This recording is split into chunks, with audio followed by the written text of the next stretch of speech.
ಓಂ ಬೃಹಸ್ಪತೆ ಅತಿಯಧರ್ಯೋ ಅರ್ಹಾದ್ಯುಮದ್ವಿಭಾತಿ ಕ್ರತುಮಜ್ಜನೇಷು ಯದ್ದೀದ ಯಚ್ಚವಸರ್ತ ಪ್ರಜಾತ ತದಸ್ಮಾಸು ದ್ರವಿಣಂ ದೇಹಿ ಚಿತ್ರಂ ಇಂದ್ರಮರುತ್ವ ಇಹ ಪಾಹಿ ಸೋಮಯ್ಯತಾಶಾರ್ಯಾತೆ ಅಪಿ ಬಸ್ಸುತಸ್ಯ ತವ ಪ್ರಣೀತಿ ತವ ಶೂರ ಶರ್ಮನ್ನಾ ವಿವಾಸಂತಿ ಕವಯಸ್ಸು ಯಜ್ಞಾಃ ಬ್ರಹ್ಮಜ್ಞಾನಂ ಪ್ರಥಮಂ ಪುರಸ್ತಾದ್ವಿಸೀಮತಃ ಸುರುಚೋ ವೇನಾವಹ ಸಬುದ್ಧಿಯಾ ಉಪಮಾ ಅಸ್ಯ ವಿಷ್ಠಾ ಸತಶ್ಚ ಯೋ ನಿವಸತಶ್ಚ ವಿವಹ ಸುರಾಚಾರ್ಯಾಯ ವಿದ್ಮಹೇ ಸುರಶ್ರೇಷ್ಠಾಯ ಧೀಮಹಿ ತನ್ನೋ ಗುರುಃ ಪ್ರಚೋದಯಾತ್.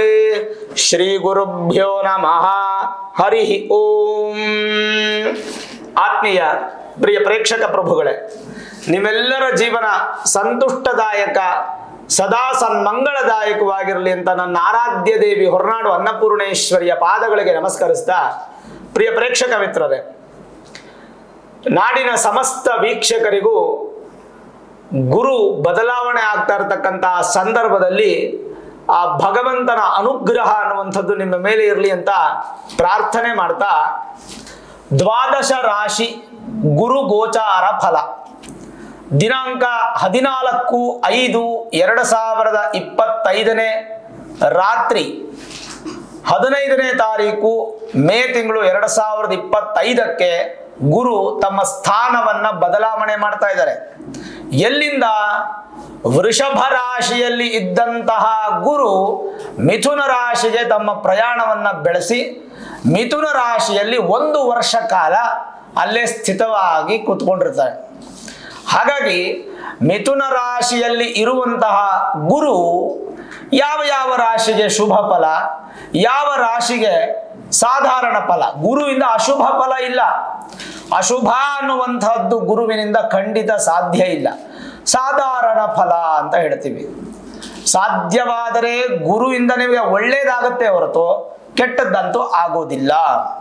ಅಕಸ್ಮಾತ್ ನಿಮ್ಮ ಮೂಲ ಜಾತಕದಲ್ಲಿ ಗುರು ಏನಾದರೂ ರಾಹುಯುಕ್ತನಾಗೋ ಅಥವಾ ಕೇತುಯುಕ್ತನಾಗೋ ಅಥವಾ ನೀಚ ಸ್ಥಾನದಲ್ಲೋ ಅಥವಾ ಶತ್ರುವಿನ ಮನೆಯಲ್ಲೋ ಅಥವಾ ಪಾಪಕರ್ತರಿ ಯೋಗದಲ್ಲೋ ಈ ರೀತಿಯಾದಂಥ ಸ್ಥಾನಗಳಲ್ಲಿ ಮೂಲ ಜಾತಕದಲ್ಲಿದ್ದಲ್ಲಿ ಮಾತ್ರ ಗುರುವಿನಿಂದ ಸ್ವಲ್ಪ ಅಶುಭ ಫಲಗಳನ್ನು ನಾವು ಕಾಣಬಹುದು.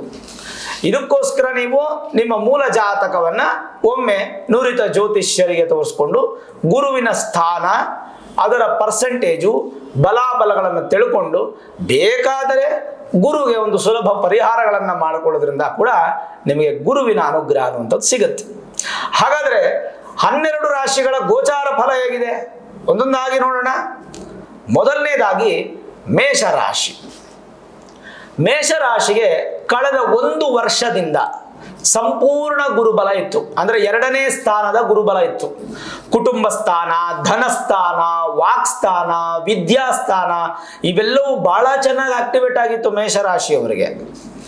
ಈಗ ಗುರು ತಮ್ಮ ಸ್ಥಾನವನ್ನು ಬದಲಾವಣೆ ಮಾಡಿ 2ನೇ ಮನೆಯಿಂದ 3ನೇ ಮನೆಗೆ ಹೋಗ್ತಾರೆ. 3ನೇ ಮನೆಗೆ ಹೋದಂತಹ ಗುರು ನಿಮ್ಗೆ ಏನೇನು ಕೊಡಬಹುದು ಅಂತಂದ್ರೆ, ಒಂದು ಧೈರ್ಯವನ್ನ ಕೊಡ್ತಾರೆ, ಇನ್ನೊಂದು ಸಹೋದರರ ಸಹಾಯ ಒಂದು ನಿಮಗೆ ಸಿಗಬಹುದು. ಈ 2 ಸಿಗಬಹುದು. ಇದರ ಜೊತೆಗೆ 3ನೇ ಮನೆಯ ಫಲ ಏನ್ ಹೇಳುತ್ತೆ? ಧೈರ್ಯಂ ವೀರ್ಯಂಚ ದುರ್ಬುದ್ಧಿ ಸಹೋದರ ಪರಾಕ್ರಮವು ದಕ್ಷ ಕರ್ಣ ಸಹಾಯೌಚ ಚಿಂತನೀಯಂ ತೃತೀಯತಃ. 3ನೇ ಮನೆಯನ್ನ ಇವೆಲ್ಲದರ ಚಿಂತನೆ ಮಾಡಬೇಕು. ಏನೇನು ಹೇಳುತ್ತೆ ಹಾಗಾದ್ರೆ? ಗುರು ತೃತೀಯದಲ್ಲಿ ಇರುವಾಗ ಒಳ್ಳೆ ಮನೋಭಾವದ ಸಹೋದರರನ್ನ ನೀವು ಪಡ್ಕೋತೀರಾ. ಅಂದ್ರೆ ದಾಯಾದಿಗಳ ಕಲಹ ದೂರ ಆಗತ್ತೆ, ದಾಯಾದಿಗಳ ಮಧ್ಯೆ ಇರತಕ್ಕಂಥ ವೈಮನಸ್ಯಗಳು ದೂರ ಆಗತ್ತೆ, ಆಸ್ತಿ ಸಂಬಂಧಪಟ್ಟಂತಹ ವ್ಯಾಜ್ಯಗಳಿದ್ದರೆ ದೂರ ಆಗತ್ತೆ. ಫಸ್ಟ್ ವಿಷಯ ಏನಂದ್ರೆ ಗುರುಬಲ ಹೋಗುತ್ತೆ. ನಿಮಗೆ ಗುರುಬಲ ಇರಲ್ಲ. ಮೇಷರಾಶಿಯವರಿಗೆ ಖಂಡಿತ ಗುರುಬಲ ಇರಲ್ಲ. ಹಾಗಾಗಿ ಸುಮಾರು ಜಾಗಗಳಲ್ಲಿ ಗುರು ಶಾಂತಿ ಇತ್ಯಾದಿಗಳು ಮಾಡ್ತಾ ಇರ್ತಾರೆ. ಮೇಷರಾಶಿಯವರು ಕಡ್ಡಾಯವಾಗಿ ಮಾಡಿಸ್ಕೊಳ್ಳಿ. ಸರಿ, ಗುರುಬಲ ಇಲ್ಲದೆ ಇದ್ರೂ ಕೂಡ ಗುರುವಿಂದ ನಾನು ಪ್ರಾರಂಭದಲ್ಲಿ ಹೇಳಿದೆ ಕೆಟ್ಟದಂತೂ ಆಗಲ್ಲ. ಒಳ್ಳೆಯ ಮನೋಬುದ್ಧಿ, ಆಧ್ಯಾತ್ಮಿಕ ಬುದ್ಧಿ, ಧೈರ್ಯ ಇವೆಲ್ಲವನ್ನ ಗುರು ನಿಮಗೆ ಕೊಡ್ತಾನೆ. ಸ್ವಯಂ ದುರ್ಬುದ್ಧಿ ಇದ್ದರೂ ಕೂಡ ಅದರಿಂದ ನಿವಾರಣೆ ಆಗತ್ತೆ. ಕೆಟ್ಟ ಕೆಲಸಗಳು ಏನಾದರೂ ಅಥವಾ ಕೆಟ್ಟ ಅಭ್ಯಾಸಗಳೇನಾದರೂ ನೀವು ಮಾಡಿಕೊಂಡಿದ್ದಲ್ಲಿ ಅದು ಇನ್ನು ಮುಂದೆ ಕಡಿಮೆ ಆಗ್ತಾ ಹೋಗುತ್ತೆ. ಲೌಕಿಕ ಜೀವನದ ಬಗ್ಗೆ ಹೆಚ್ಚಿನ ಮಾಹಿತಿ ಪಡ್ಕೋತೀರಾ. ನಾನು, ನನ್ನ ಕುಟುಂಬ, ನನ್ನ ತಂದೆ ತಾಯಿ, ನನ್ನ ಪರಿವಾರ ಅನ್ನುವಂತಹ ಆಸೆಗಳು ಹೆಚ್ಚು ಉತ್ಪತ್ತಿ ಆಗತ್ತೆ. ತನ್ಮುಖಾಂತರ ಸ್ವಲ್ಪ ಪರಿಶ್ರಮ ಹೆಚ್ಚು ಪಡೆದು ದುಡಿಯೋದನ್ನ ಅಭ್ಯಾಸ ಮಾಡ್ಕೋತೀರಾ. ತನ್ಮೂಲಕ ಒಂದು ಸಂತೋಷ ಅನ್ನುವಂಥದ್ದು ಅಭಿವೃದ್ಧಿ ಆಗುತ್ತೆ. ಆದರೆ ಇಷ್ಟು ದಿನ ಇದ್ದಷ್ಟು ಸುಲಭವಾದ ಅದೃಷ್ಟ ಇನ್ನು 1 ವರ್ಷ ಗುರುವಿನಿಂದ ಸಿಗೋದಿಲ್ಲ. ಸ್ಥಾನ ಭ್ರಂಶ ಅಂದ್ರೆ ಇರೋ ಜಾಗ ಬದಲಾವಣೆ ಆಗುವಂತ ಸಾಧ್ಯತೆ ಉದ್ಯೋಗದಲ್ಲಾಗಬಹುದು, ಅಥವಾ ಬಾಡಿಗೆ ಮನೆಯಿಂದ ಬಾಡಿಗೆ ಮನೆಗೆ ಹೋಗೋದು, ಅಥವಾ ಲೀಸ್ಗೆ ಹೋಗೋದು, ಅಥವಾ ಬಾಡಿಗೆ ಮನೆಯಿಂದ ಸ್ವಂತ ಮನೆಗೆ ಹೋಗೋದು. ಸ್ವಂತ ಮನೆಯಿಂದ ಬಾಡಿಗೆ ಮನೆಗೆ ಬರೋದು ಬೇಡ, ಸ್ವಂತ ಮನೆಯಿಂದ ಬಾಡಿಗೆ ಮನೆಗೆ ಬರೋದಕ್ಕಿಂತ ಬಾಡಿಗೆ ಮನೆಯಿಂದ ಸ್ವಂತ ಮನೆಗೆ ಹೋಗೋದು. ಈ ತರ ಸ್ಥಾನ ಭ್ರಂಶ ಅಥವಾ ಸ್ಥಾನ ಪಲ್ಲಟವಾಗುವಂತ ಸಾಧ್ಯತೆ. ಬಂಧುಗಳು ನಿಮ್ಮ ಮೇಲೆ ಹೆಚ್ಚು ದೃಷ್ಟಿಯನ್ನ ಇಟ್ಟಿರ್ತಾರೆ. ಹಾಗಾಗಿ ಯಾವುದು ಆಡಂಬರ ಮಾಡಕ್ ಹೋಗ್ಬೇಡಿ. ಹೆಚ್ಚು ಆಭರಣಗಳನ್ನ ಹಾಕೊಳ್ಳೋದು ಅಥವಾ ಹೆಚ್ಚೆಚ್ಚು ಕೆಲಸಗಳನ್ನ ಮಾಡಿದೆ ಅಂತ ನೀವು ಕೊಚ್ಕೊಳ್ಳೋದು, ನಿಮ್ಮನ್ನು ನೀವು ಹೊಗಳ್ಕೊಳ್ಳೋದು ಖಂಡಿತ ಮಾಡಕ್ ಹೋಗ್ಬೇಡಿ.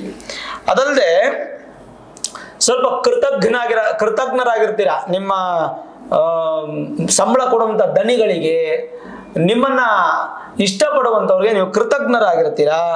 ಮತ್ತೆ ವಿಶೇಷವಾಗಿ ಪ್ರಯತ್ನಕ್ಕೆ ಸರಿಯಾದ ಫಲ ಅನ್ನುವಂಥದ್ದು ಸಿಗುತ್ತೆ. ಸ್ವಲ್ಪ ಮಟ್ಟಿಗೆ ಆರೋಗ್ಯದ ಕಡೆ ಗಮನ ಕೊಟ್ಟು ಕಫ, ಕಿವಿ ನೋವು ಮತ್ತೆ ಹೊಟ್ಟೆ ಸಂಬಂಧಪಟ್ಟಂಥದ್ದು ಅಗ್ನಿಮಾಂದ್ಯ ಅಂತ ಕರಿತೀವಿ, ಅದು ಸ್ವಲ್ಪ ತೊಂದರೆಗಳಾಗ್ಬೋದು.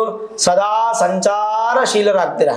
ಸುತ್ತಾಡ್ತಾ ಇರೋದೆ, ಓಡಾಡ್ತಾ ಇರೋದೆ, ಬೈಕಲ್ಲಿ ಪೆಟ್ರೋಲ್ ಹಾಕ್ಸೋದು, ಕಾರಲ್ಲಿ ಪೆಟ್ರೋಲ್ ಹಾಕ್ಸೋದು, ಸುತ್ತಾಡೋದು.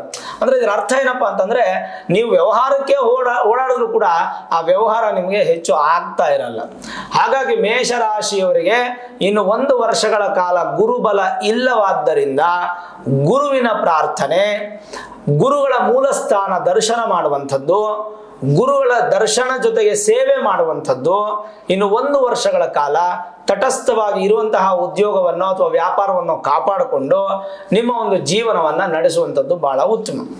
ಇದು ನಾನು ನಿಮಗೆ ಹೇಳುವಂತ ಒಂದು ಕಿವಿ ಮಾತು. ಜೊತೆಗೆ ಈಗ ಗುರು ಬದಲಾವಣೆ ಆಗ್ತಾ ಇರ್ತಕ್ಕಂಥ ಸಂದರ್ಭದಲ್ಲಿ ಎಲ್ಲಾ ಕಡೆ ಗುರು ಶಾಂತಿ ಮಾಡ್ತಾ ಇರ್ತಾರೆ, ನೀವು ಕೂಡ ಖಂಡಿತ ಮಾಡಿಸ್ಕೊಳ್ಳಿ. ಈ ವಿಡಿಯೋ ಇಷ್ಟ ಆಗಿದ್ರೆ ಲೈಕ್ ಮಾಡಿ, ಶೇರ್ ಮಾಡಿ, ಮುಖ್ಯವಾಗಿ ನಮ್ಮ ಚಾನಲ್ಗೆ ಸಬ್ಸ್ಕ್ರೈಬ್ ಮಾಡಿ, ಬೆಲ್ ಐಕಾನ್ ಅನ್ನು ಪ್ರೆಸ್ ಮಾಡಿ. ಪ್ರತಿನಿತ್ಯ ನಾನು ಪೂಜೆ ಮಾಡುವಂತಹ ನನ್ನ ಆರಾಧ್ಯ ದೇವಿ ಹೊರನಾಡು ಅನ್ನಪೂರ್ಣೇಶ್ವರಿ ಆಶೀರ್ವಾದ ಅನುಗ್ರಹ ಸದಾಕಾಲ ಮತ್ತೊಮ್ಮೆ ನಿಮ್ಗೆ ಸಿಗಲಿ ಅಂತ ಪ್ರಾರ್ಥನೆ ಮಾಡ್ತಾ, ಸರ್ವೇ ಜನ ಸುಖಿನೋ ಭವಂತು, ಸಮಸ್ತ ಸನ್ಮಂಗಳಾನಿ ಭವಂತು.